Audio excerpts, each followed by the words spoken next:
านผู้ชมคืออย่างมอนึ่งนี่เป็นข้าพเจ้าได้ทดลองโดยใช้สมุนไพรตามตำราบอกว่ากัดนิ้วเนาะทั้งหมดอยู่มี9 ชนิดเนาะต้มผสมกันแต่มาเบิ่งมื้อนี้เป็นมื้อที่3แล้วพวกท่านเนาะมาเบิ่งมื้อนี้เป็นมื้อที่3แล้วแต่ว่าคราบหินปูนที่ข้างอยู่ในหม้อนึ่งที่ว่าใส่มาได้ประมาณ3 ปีเนาะก็ยังบ่ออกพวกท่านเนาะคือว่ายังมีตามเคี่ยแบบนี้เนาะก็รู้สึกว่า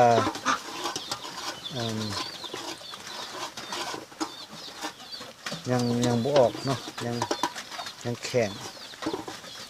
อยู่คือว่ารู้สึกว่าสีเปื่อยๆนิดนึงพวกท่านเนาะรู้สึกว่าสีเปื่อยๆนิดนึงเนาะแต่บ่ออกเนาะรู้สึกว่าตามที่เอามือแกะแบบนี้นะรู้สึกว่าเปื่อยๆนิดนึงพวกท่านเนาะรู้สึกว่าสีเปื่อยๆแต่ว่ามันจะบ่กัดออกเลยเนาะรู้สึกว่าสีเปื่อยๆนิดนึงอันนี้รู้สึกว่าสีเปื่อยๆนิดนึงเพื่อมันจะบ่กัดออกรู้สึกว่าเปื่อยนิดนึงพวกท่านเนาะรู้สึกว่าสีเปื่อยๆนิดนึงเพราะว่ามันบ่กัดออกเลยเนาะ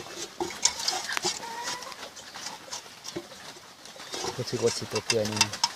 แต่มันจะบ่กัดออกเลยเนาะอันนี้เป็นน้ำทั้งหมดประมาณ8-9 ลิตรที่ข้าพเจ้าได้เคี่ยวไปเนาะแต่ว่ารู้สึกว่าคราบหินปูนที่การอยู่ในนี้รู้สึกว่าสีเปื่อยๆนิดนึงซื่อๆเนาะแต่มันจะบ่ออกเนาะ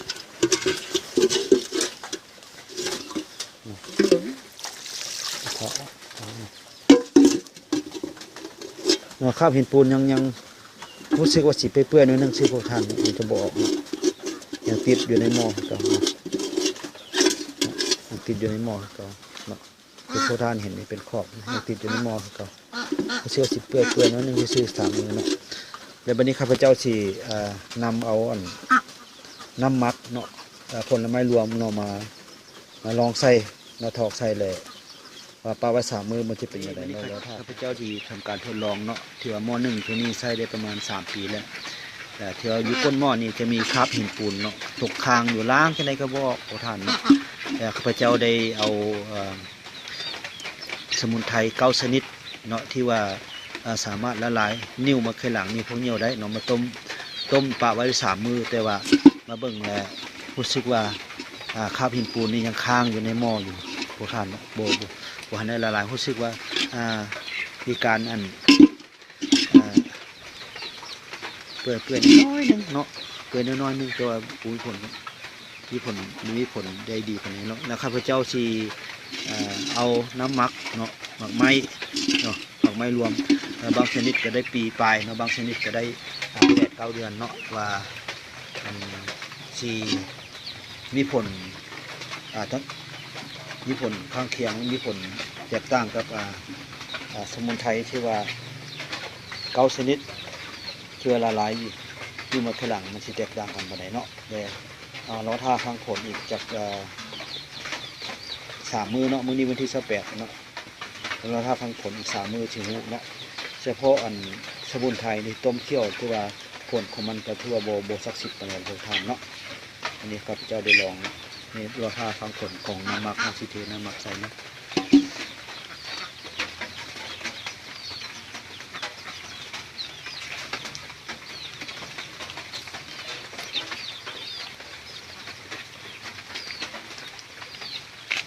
อันนี้เป็นน้ำหมักผลไม้รวมเนาะเพื่อบางชนิดก็ใช้ปี 1 ปีไปบางชนิดก็8-9 เดือนที่มาผสมกันมีหมักไม้หลายๆชนิดอยู่ในนี้เนาะว่าถ้าฟังผลว่ามันจะเป็นยังไงทานเนาะ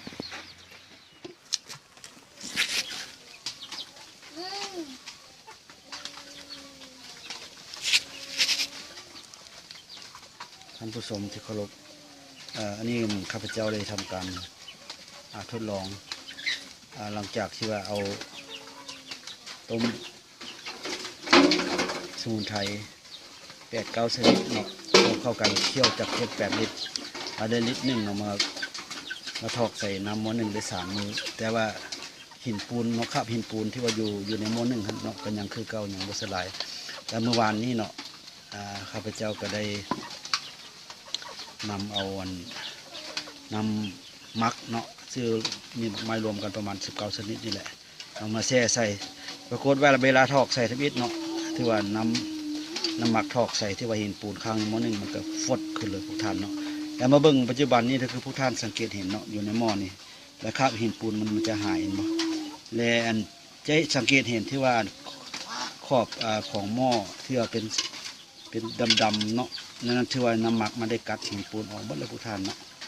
สังเกตเห็นบ่เนาะท่านสังเกตเห็นบ่เนาะเดี๋ยวนี้หินปูนให้น้ำหมักได้กัดหินปูนถือว่าออกจากหม้อนึ่งนี่เพราะหม้อนึ่งมื้อนี้ใช้ได้ไปประมาณ 3-4 ปีเนาะจนหินปูนกลางหลายที่สุดแล้วแต่ว่าปัจจุบันนี้ฮะถือว่าหินปูนที่มันถูกน้ำหมักกัดออกแล้วนะพวกท่านเนาะถือว่าหินปูนตัวนี้เราพยายามล้างเท่าไรมันก็บ่ออกเนาะเลยใส่อีสั่งถูกกระบอกเขาว่าแหละนับมือเขานับต้มมันนับแข็งขึ้นเนาะแต่ว่าเอามาเทน้ำหมักใส่เท่าหินปูนดังกล่าวก็จะละลายไปเนาะเนาะการจะเห็นขอบดำๆนั้นขอบดำๆเป็นนั่นน้ำหมักกัดนั้นกัดหินปูนออกพวกท่านนี่เนาะอันนี้แสดงว่ามักไข่หลังที่ว่านิ้วที่ว่าอยู่ในมักไข่หลังของเขาแล้วซึ่งประกอบขึ้นโดยจากธาตุหินปูนและธาตุแคลเซียมต่างๆเนาะที่ว่าถ้าเรากินน้ำหมักที่ไปเนาะมันก็สามารถละลายนิ้วหรือธาตุหินปูนอยู่ในตามร่างกายของเรานี้เส้นทางเดินปัสสาวะต่างๆนะพวกท่านเนาะอันนี้เกิดเป็นสิ่งหนึ่งที่ว่าข้าพเจ้าได้ทดลองคือผ่านมาได้ทดลองใช้ด้วยไข่เนาะแช่ไข่3 มื้อกับหอด3 มื้อกับเปลือกมันก็จะเปื่อยเนาะหรือว่ามันย่อยลงพื้นเฮือนเนาะเทียบว่าในบริปูนกระเบื้องกับพื้นเฮือนเพื่อได้ตรงโดดกับเปื่อยเนาะอันนี้แสดงว่าน้ำมักนี่มีสรรพคุณสามารถย่อยนิ้วมักไข่หลังได้เนาะพวกท่านเนาะคือพวกท่านเห็นอยู่แล้วนี่เนาะ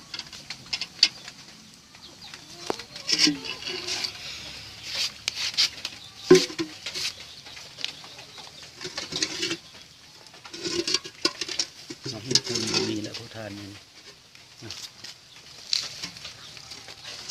ทีนี้เห็นแต่หม้อดำๆเมื่อวานนี้มันหินปูนบ้าขาวๆท่านเนาะตรงมันกัดหม้อเป็นขอบดำๆอันนั้นคือว่ามันน้ำหมักได้กัดหินปูนออกเนาะ